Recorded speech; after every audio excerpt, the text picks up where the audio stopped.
ഈ ലെഫ്റ്റ് സൈഡിൽ എവിടെയെങ്കിലും ഒരു മഴേൻ്റെ എവിടെയില്ലേ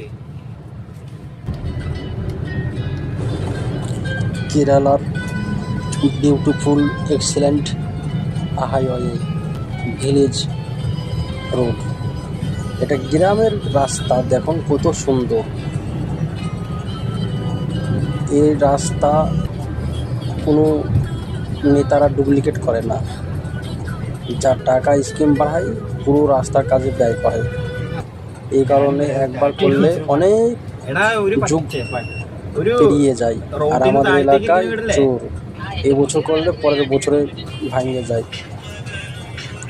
আর আমরা রিক্সে ছিলাম এই কুত্তার জন্য রয়ে পড়লাম রাস্তার মাঝে। এই কুত্তাটা যাওয়ার পর দেখেন কুত্তা চলে যাবে, তারপর আমরা যেতে পারবো। আগে গেলে এই কুত্তা আমাদেরকে মানে আক্রমণ যাওয়ার পরে দেখুন আমরা যেতে পারলাম। এখন আর যাবো, আমাদের জরিমানা করে।